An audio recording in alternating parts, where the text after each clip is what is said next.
On God, you should match it, it's that KO. No white lighters till I fuck my 28th up. 1998, my family had the Acura.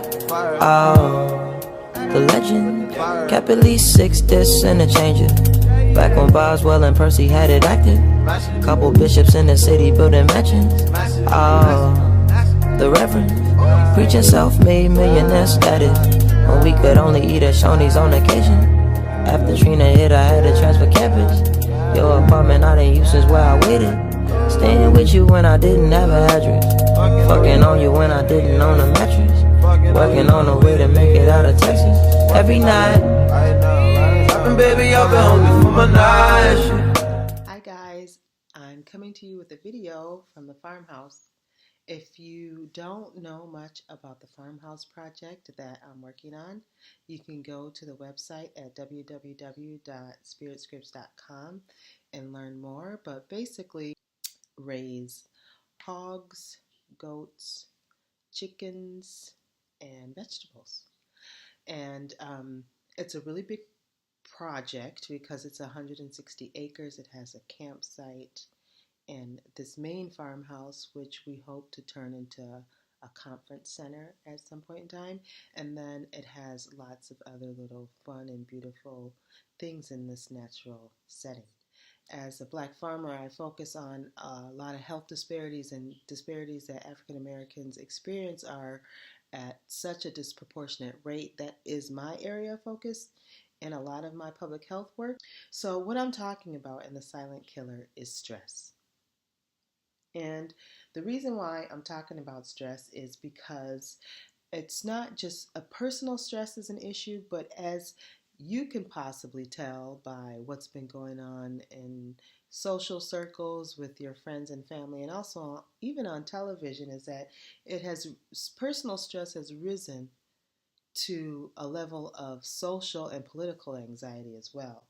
People in education are talking about this issue around social anxiety and the fears that people have been facing that play out in public ways. And, like mass shootings and mass hysteria, mass things that are happening on a mass level that are making people feel less safe and even more stressed. So I don't feel like enough people are talking about this and addressing it in a way that comes up with solutions so that we can start to get a handle on what this stress means to us in a collective sense and what it means to us personally. Why I'm talking about stress too is because I feel like there's a lot of health complications that come from stress, from people not managing their stress well and not having their own stress management plan, own concept, or own awareness of what stress does to their own bodies. And being exposed to stress, research will show, and I'll share some of the research with you, that it leads to other disorders. And we can't always control what kind of stressful events happen in our life. Like, there are things that can happen outside of ourselves that cause us stress, but we do have control over our response to those things. And even though we are hardwired to adapt to our environment, there's a lot of things in our environment that we have adapted to without questioning it. There's a lot of social agreements, there's a lot of societal rules that we go by that we don't know why we go by them. They don't necessarily help us. The reason why I am asking you to consider this is because I want you to be more aware of what you are allowing in your environment and what the quality of life you're producing by the things that you allow in your environment. And if you don't know about me, my name is Angela. I'm a personal and community health advocate. I have been doing this work since I was about 18 when I was initiated into the childbirthing community as a doula, and I delivered about 25 babies over the last couple of years. But now, 3 daughters, and I'm professionally trained as a medical research writer. So my job every day for the last 10 years has been to work with physicians who are looking at solving some of society's most critical diseases and disorders, do the research for them, and create plans that they can get approved by either the federal government, by an institutional board or by a funder who's going to invest in their research. So I'm also a recovering stress addict. And I used to think that by being a busy, stressed out mom that I was being productive. And during my process, I learned how harmful stress really was to my overall well-being and the ways that it impacted my relationships and my quality of life. Stress almost took me out. I'm convinced that, especially when we lived in a particular neighborhood that was full of environmental pollution and violence and stress and social stress. In particular about my baby, who at the age of 2 was about 3 was diagnosed with asthma, and really had to figure out a solution because it wasn't just affecting me; it was affecting her and her ability to breathe. So she had been prescribed this medication that is supposed to help her with her breathing, but of course the side effects of the medication were horrible.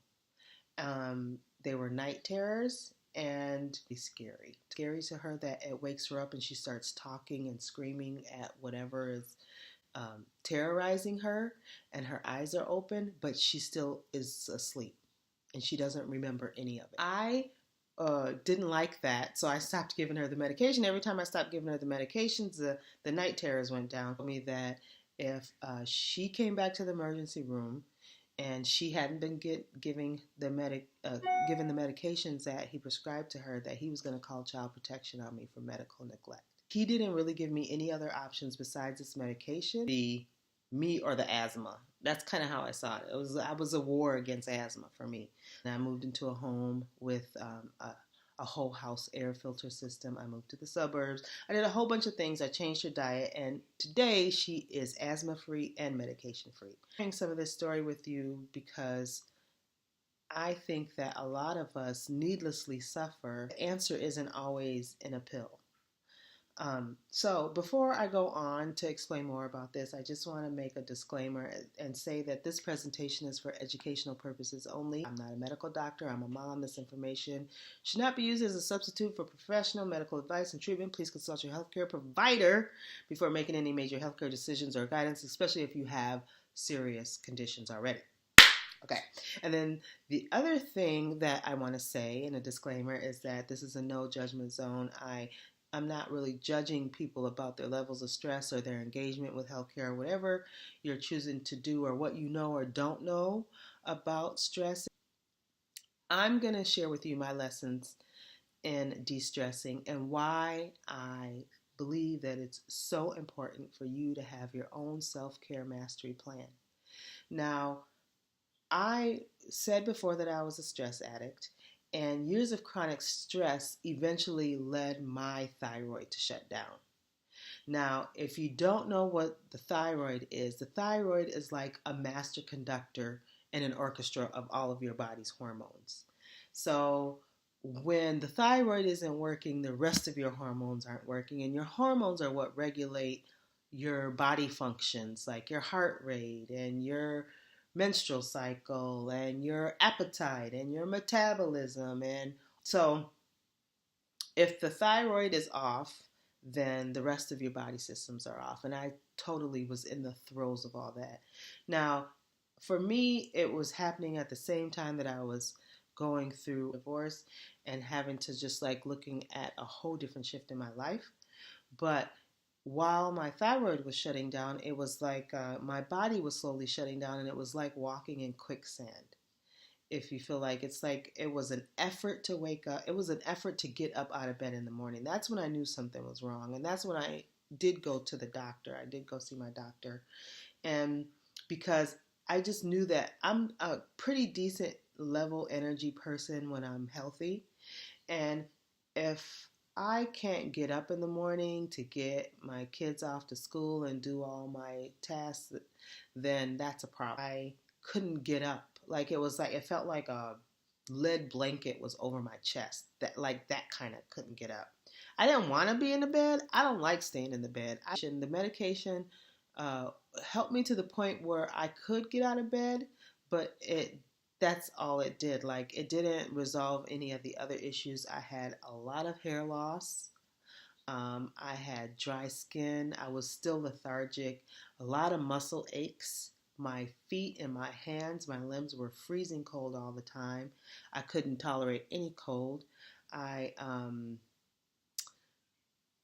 My skin was really dry, and my nails and my hair was really brittle.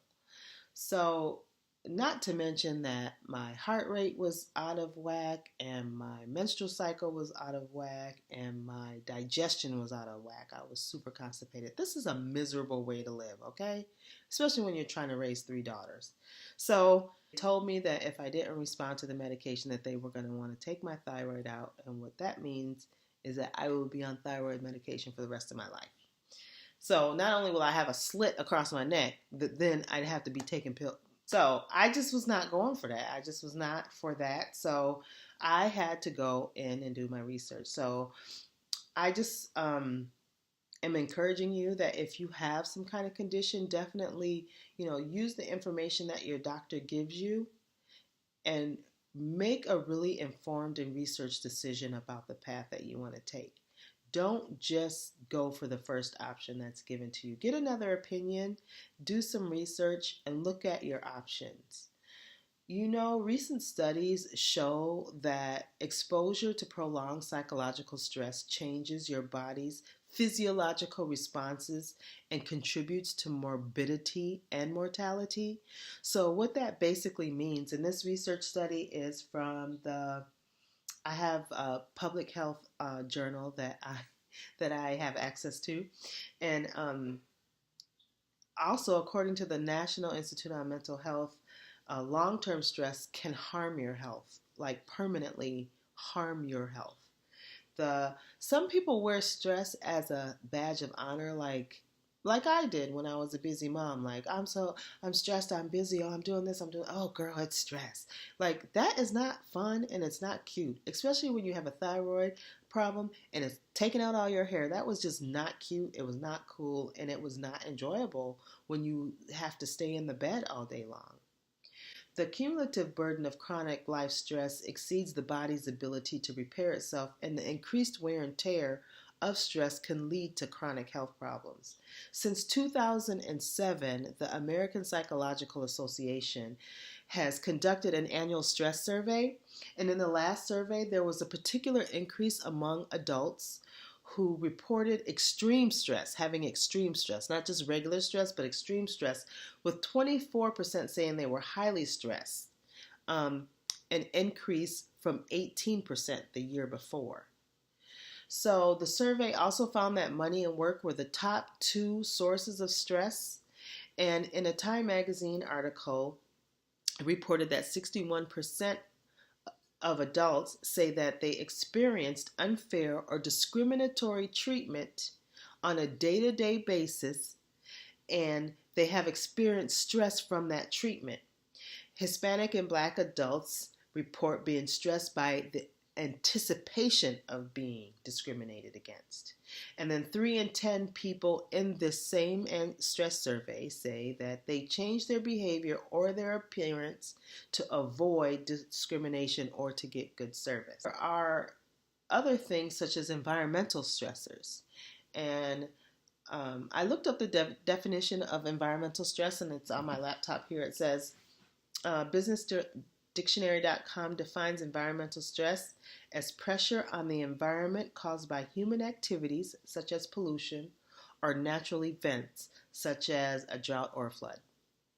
So I'm going to talk about both of them because there's really no way around it. I think they really feed into each other and impact our behavior and our quality of life. Environmental stressor that I researched, and the Harvard School of Public Health published an article explaining how the average person is exposed to 100 chemicals from cosmetics, soaps, and personal care products before they even leave the house. And people assume that these products are safe because they're sold in the stores, but they are largely untested and they are unregulated. There are not, I mean, industry and government are very tied together in the products that we use. This is why organic food is so expensive, because it's not really a traditional standard industry product that the federal government has as much control over, like high fructose corn syrup, which is a complete industry product. Right? So people assume that these things are safe, but we know that high fructose corn syrup causes diabetes, right? But it is the most common and regularly subsidized corn and subsidized soybeans are the biggest commodities that farmers get paid to produce for industry. But we don't get subsidized for organic food, which is why people feel like organic is more expensive. It's not necessarily that organic is more expensive. It's just that that other shit is cheaper for a reason, because it kills you, unfortunately. I mean, I could sugarcoat it, but this is my website, this is my channel, this is my video, and I'm not. That are very common in U.S. industry are usually banned in most European countries. I'm not going to get into politics right now, but I'm just saying that it's your job to educate and protect yourself when it comes to your family's health and the environment. And so to stay aware is really important. There are health issues linked to toxic chemicals: allergies, asthma, birth defects, infertility, learning disabilities, insulin resistance, reproductive problems. Do you know infertility in women is on a rise? And I'm curious to know what that's about. I probably would know more about it if I was of childbearing age.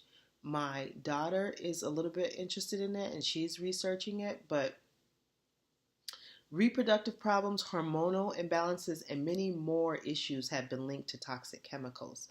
I just published an article on my blog about Dwayne Johnson, who is the school groundskeeper who is dying from non-Hodgkin's lymphoma, and he has sued Monsanto caused his cancer, which is the use of the Roundup weed killer that he had been applying for years as a groundskeeper at the school.